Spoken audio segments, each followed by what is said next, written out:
year we've developed a new piece of equipment which we've called an Adapterique. It's a wooden frame which fits on top of the brood body of your hive, national hive only. It has a variety of ledges which take different types of board which you use for different manipulations throughout the hive, throughout the season. The green ledge will take a variety of boards which you can use for clearing your bees.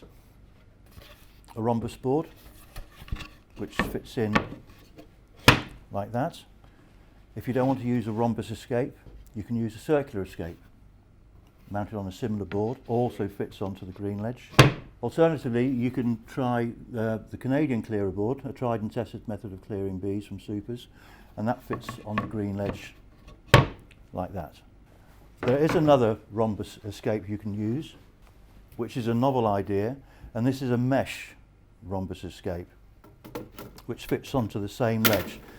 The beauty of this is that once the bees have been cleared through the mesh escape, the honey above can get cold because the bees have left, and on a cold night in the spring you really want the honey to be warm when you're ready to extract, so the heat from the brood nest will permeate through the mesh and keep the honey warm.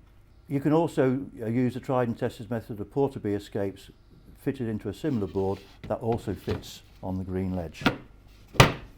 On the red ledge you can place a plain board which then cuts off the brood body from the rest of the hive. Now, by turning the Eek over, there are several other features appearing. The top blue ledge can be used to accommodate a travelling screen which fits into the recess like that, and then once the hive is strapped up you have a secure method of moving the hive with plenty of ventilation.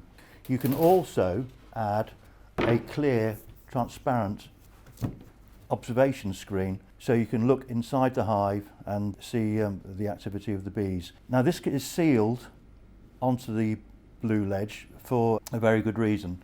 This metal slide at the front can be removed and a vaporizer can be inserted thus if you're treating your bees with apibioxal, and it can be closed. So once you initiate the vaporizer, you will be able to see the fumes off the heated bowl and be able to see the effect it's having on the bees. The fumes will sink through the hive and you will have a very, very safe treatment. The alternative method of vaping is through the floor of the hive, which does work but can have its problems with the bowl igniting, hanging pieces of wax, pieces of old comb, or if you have a plastic hive, polystyrene hive, you can have problems with the vaporizer melting the floor.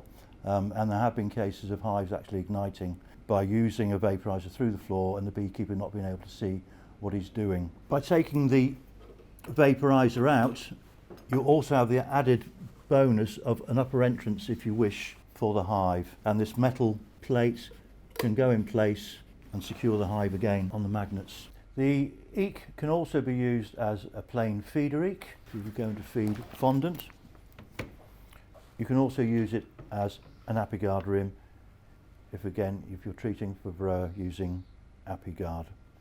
And the red ledge can also be used to accommodate a mesh feeder board, which is again a galvanised mesh sheet with a large hole in the centre.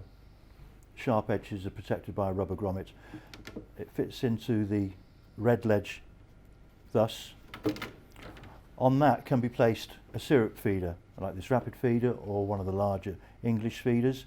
The beauty of this mesh panel is that, again, using the heat of the brood nest, it keeps the syrup warm and more amenable to the bees, and they much prefer to take warm syrup rather than cold syrup. So there you have it, the Thorns Adapterique.